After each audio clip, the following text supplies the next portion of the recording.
This Dan Wesson 44 came from the same estate sale that I got that Glock 29 that I did a deep cleaning on a few months ago.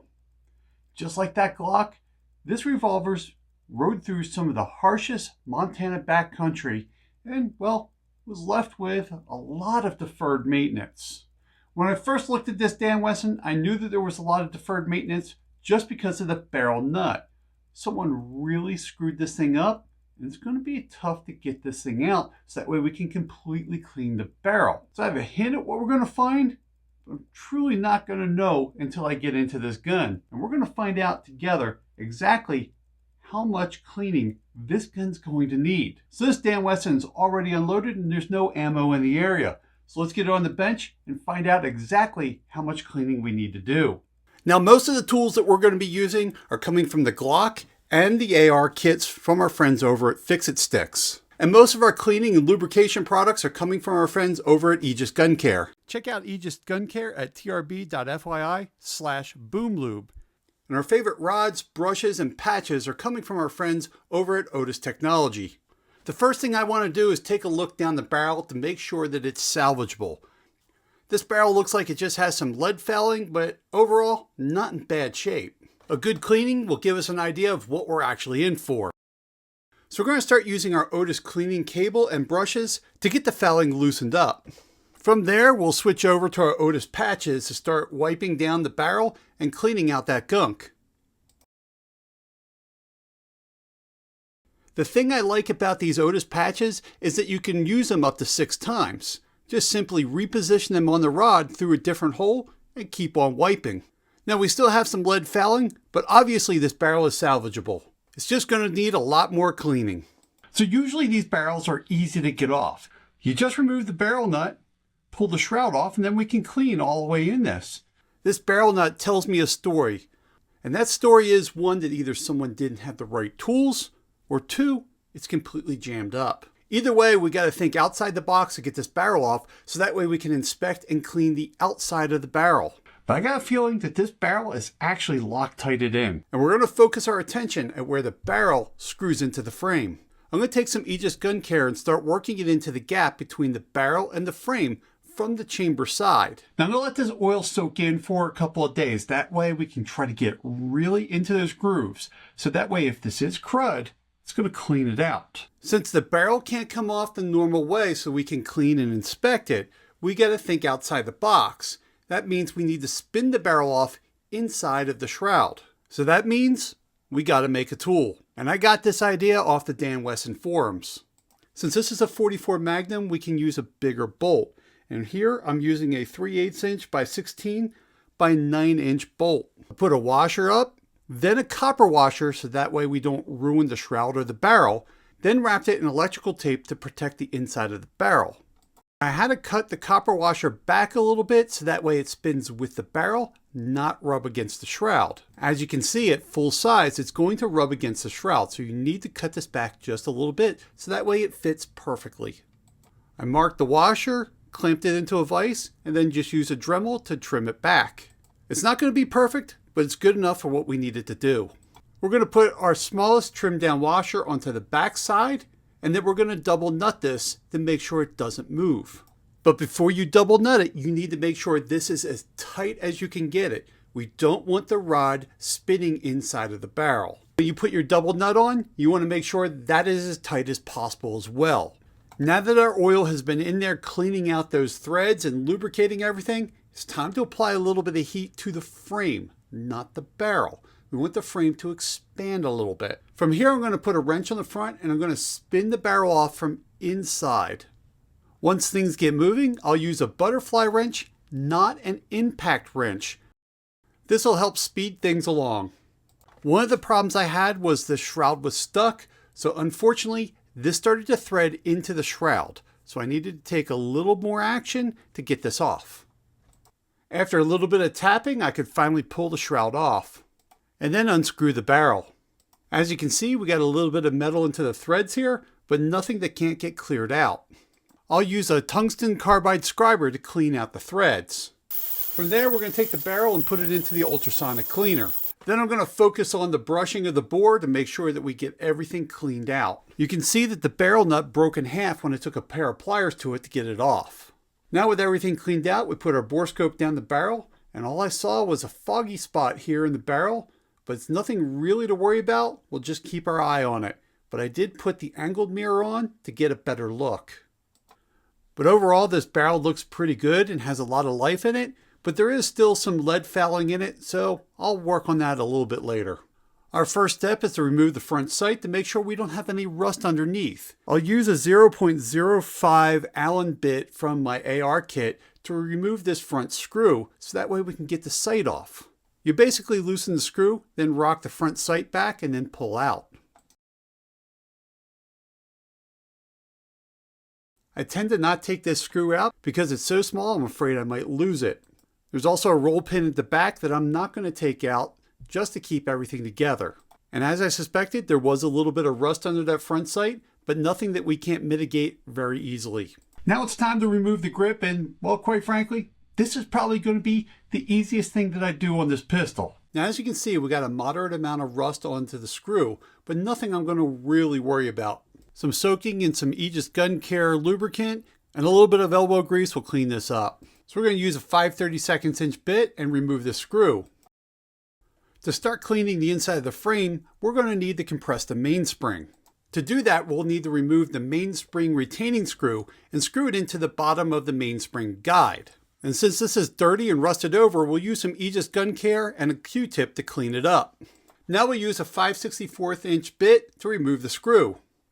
We'll then cock the hammer, then install the screw into the mainspring guide through the mainspring seat. It doesn't install very far, it's just got to hold the mainspring guide back.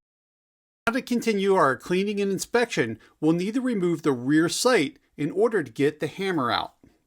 Our first step is to remove the roll pin right above the cylinder. Using a 1/16 inch roll pin punch, remove the roll pin. Now pull your punch out and grab a screwdriver, because we're going to remove this flathead screw at the top of the sights. Hold the sight down because there's springs underneath of it, and then just simply unscrew the screw. As you can see, we have a little bit of surface rust and debris on the bottom side of the sight, as well as the channel. We're going to do a full cleaning later, but let's keep on disassembling the sight. We're going to remove the two springs from underneath of the sight.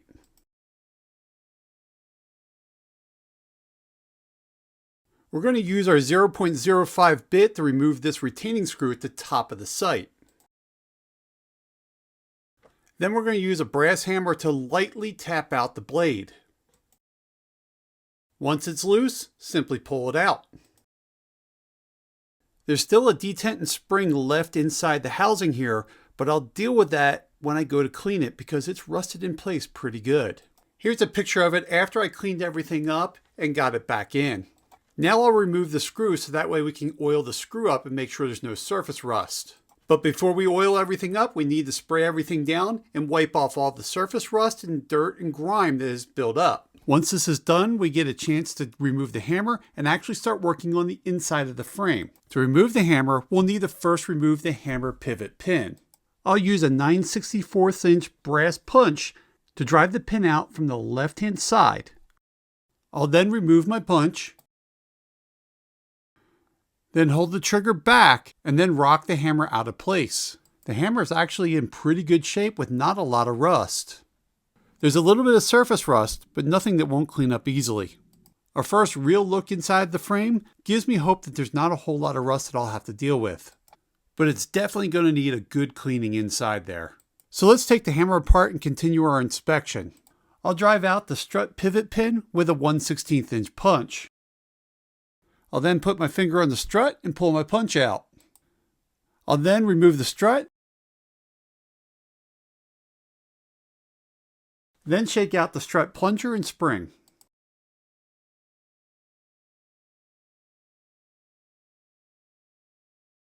Our inspection shows no major rust or wear issues. So now we can just spray down our parts and clean them up. After these are wiped down, it's time to take the trigger off. And we're going to use a 3/16 inch brass punch to push in on the trigger assembly latch to pry off the trigger guard. Now rock the trigger guard forward and pull it out from the frame. The hand and the connector are attached to the trigger, but there's also a spring that holds those two items together. Be very careful not to lose that spring. Just pull the assembly out from the trigger from the left-hand side. Now rotate the connector from the hand and pull it free. Now pull the spring from the connector. Now we'll start working on the trigger assembly latch. We'll remove the roll pin with a 1/16 inch roll pin punch. We'll then pull our punch and then remove the latch and spring. These are basically dirty, but really no problems here. We can now work on the trigger by driving out the trigger pivot pin using a 3/32 inch punch. We'll then pull the trigger forward. The trigger return spring and guide will come out automatically. There's not too much rust or dirt, and these will clean up really good. The trigger guard needs some deep cleaning, but otherwise it's in good shape. Since everything's in really good shape, we're going to save the cleaning for the ultrasonic cleaner. Now that the trigger guard's out, we have access to the crane lock, which will allow us to remove the crane and cylinder. Using a pair of needle nose pliers, just pull it straight out. Now we can unscrew the ejector rod. From here, you just pull the extractor right off the cylinder. And then we can pull the crane out from the front. We can then pull out the bolt plunger and bolt plunger spring. Then pull the cylinder from the crane. Then pull the ejector rod bushing and spring. Now we'll pull the bushing and spring apart, as well as the bolt plunger and spring. We'll then use our 0.05 bit to remove the latch retaining screw.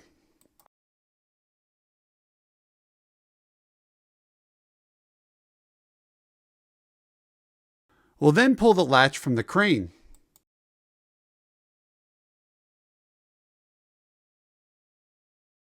And then pull the spring from the crane.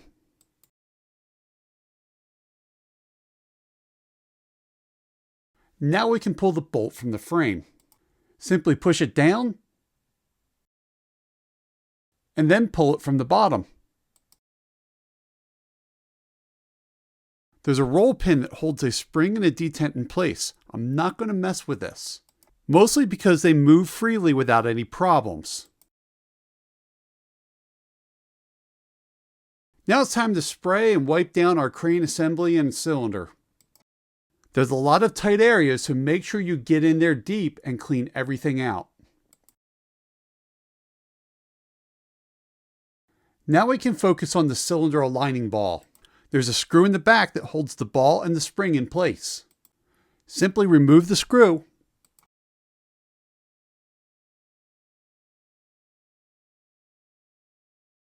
Then pull the spring out.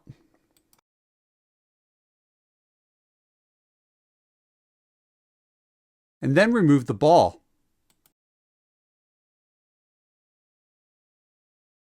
Next to last thing to remove is the firing pin and firing pin bushing. We'll use a 1/16 inch punch to remove the firing pin retaining pin.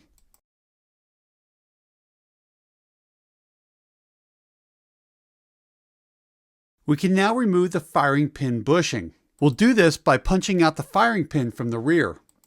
Using a 9/64 inch punch, drive out the firing pin.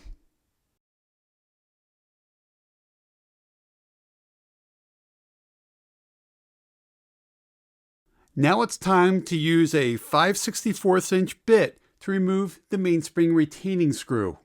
Use a pair of needle nose pliers to control the mainspring guide. Be very careful because there's a lot of spring tension on this.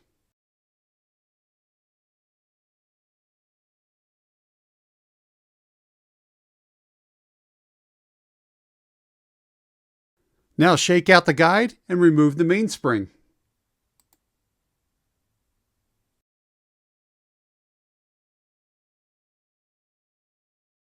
Now we're going to run the frame in the ultrasonic cleaner to get in all those nooks and crannies and then wipe it down. Make sure you get all the moisture off the frame in every little area. Now I'm using the ultrasonic cleaner on all these parts. What that means is they're essentially sitting in water. That means we need to get these things completely dried off and protected shortly afterwards, because water and steel really don't mix. I gathered up my mainspring and all of my frame small components and put them through the ultrasonic cleaner. After that, I dried them off and oiled them up so that way they're protected and ready to go back inside the frame. We're going to start putting the frame back together. So I'm going to gather my cylinder aligning ball, spring, and screw. There's two springs that look the same, but they're different sizes. We're going to be using the larger spring. The smaller one is for the firing pin. And we're going to be working in the larger hole in the back of the frame. Drop the ball in first, then place the spring in over the ball. Now install the screw over top of the spring to hold everything together. Use your screwdriver to make sure that the screw is installed flush. If it's below flush, you could have some problems with the ball moving freely. Make sure you double check to make sure that the ball moves freely. Now it's time to install the firing pin into the frame. So we'll gather our firing pin, spring, bushing, and firing pin retaining pin. We'll drop the firing pin into the hole in the frame with the pin going forward and the wider side going back. Now we'll drop the spring on top of the firing pin. There's a cutout on the bushing. That's going to go up because the firing pin retaining pin is going to hold it into place. Carefully hammer the bushing in straight into the hole. When the surfaces are flush, you've got it in place. Now we'll install the retaining pin into this hole in the frame. I'm going to use a 1/16 inch roll pin punch and holder punch. Using the holder punch, I'll start the install of the firing pin retaining pin. When I bottom that punch out, I'll switch over to my roll pin punch and finish the install. Now I'm going to install the mainspring into the tang of the frame. We're going to gather our mainspring, guide, and retaining screw. We'll slide the mainspring into the tang of the frame. The side of the guide with the hole in it goes down. Simply slide it into the mainspring. I'll slide a 1/8 inch holder punch into my bench block. I'll then put the nub side of the mainspring guide into the holder punch, then compress the mainspring, and then install the mainspring retaining screw. The screw doesn't install very far into the mainspring. It just holds together so that way we can get the hammer in. I ran the crane and the cylinder components through the ultrasonic cleaner as well, so I got them completely dried off and protected with some Aegis gun care. So the first thing we're going to do is put the crane together, and we're going to need the latch retaining screw, the latch spring, and obviously the crane. Now this latch retaining screw is really small, but it's going to go into the front of the crane. So we're going to pre-install the screw with our 0.05 bit. Make sure you don't install it all the way through, or else we're not going to be able to get the latch on. Now the crane has two springs, but one's longer. The longer spring is the latch spring. You're going to bend this spring in a U shape and slide it into the crane. Now you're going to slide the latch into the crane, making sure the ridges are facing out. Now push the latch all the way in and finish installing the retaining screw. Now we're going to grab the rest of our cylinder parts. We're going to start with our ejector rod spring and bushing. Install the bushing into the spring. It's not going to matter which side you install this on. You're going to install this bushing side first into the crane. If you install it backwards like this picture, you're going to have problems with your ejector later. It'll stick open when you try to eject the shells. We're going to install the cylinder. Now we're going to install the side without the ejector going forward towards the crane. Now we need the ejector rod and the extractor. There are tabs on the back of the cylinder that match up with grooves on the extractor. Line the parts up and install the... Now we're going to install the ejector rod into the front of the crane. Slide it in and screw it into the extractor. Now grab the bolt plunger and bolt plunger spring. Insert the bolt plunger into the bolt plunger spring. It doesn't matter which side of the spring you insert it into. We'll now insert the spring end into the back of the crane. Now we're going to grab the bolt. I didn't disassemble the bolt because really there's just a roll pin, a spring, and a detent. And these were moving fine before, so I didn't see a need to do a deep cleaning there. We're going to install the hump of the bolt into the frame. When you insert the bolt into the frame, you'll need to push the detent in so that way you can set the bolt into the frame, and this spring tension will just hold the bolt in place. Now it's time to install our crane into the front of the frame. Slide the crane into the frame, making sure that the bolt plunger rests on the front of the bolt. For this next step, make sure that your crane is latched into place. Now grab your crane lock. Note how there's a longer side and a shorter side. It's going to sit in this groove on the crane. You can see in the frame that there's only one side that long leg can go into. Simply place it into the frame and then push it into place. There's nothing but the trigger guard that holds this in place when it's assembled. Now once again, I use the ultrasonic cleaner. I need to make sure everything is completely dry, and there's a lot of little nooks and crannies to make sure that we get the moisture out of. From there, I'll use Aegis Gun Care lubricant to make sure everything is protected. Now it's time to start the assembly process. In the trigger group, we have 2 springs. We're going to be working with the larger spring. This is the trigger return spring, and we're going to install it onto the trigger return spring guide. It doesn't matter which side of the spring that you put the guide onto. Now we're going to need to align the guide into this hole in the back of the trigger guard.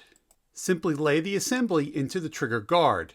Since the guide doesn't make it out the back side of the spring, it's not going to reach the hole yet. The ball end is going to end up in this groove on the back of the trigger. And while we're installing the trigger, we need to make sure that the guide is lined up with the hole. Install the trigger into the trigger guard and then lay the guide into the back of the trigger. You may need to use a pick to get the guide lined up with the hole. Now pull the entire trigger rearward and then use a 3/32 inch punch to hold it together. Now we have 2 pins. We're going to be using the shorter, fatter pin. That is the trigger pivot pin, and we're going to replace our punch with a trigger pivot pin. Now we're going to put together the trigger assembly latch, and this is where that smaller spring comes into play.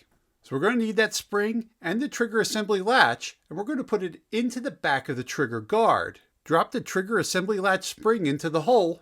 Then the pin of the latch is going to go into the spring, but you got to make sure that this half moon cutout is facing down. Now we're going to take our roll pin and install it into the hole in the trigger guard. You're going to compress the spring and hold it together with a 1/16 inch punch. Use a 1/16 inch holder punch to start the install of the roll pin. Then use a 1/16 inch roll pin punch to finish the install. Now gather the connector, the handspring, and the hand. The handspring has a long leg that's going to go into this slot on the connector. Insert the leg of the spring into the connector and install the coils of the spring onto the connector.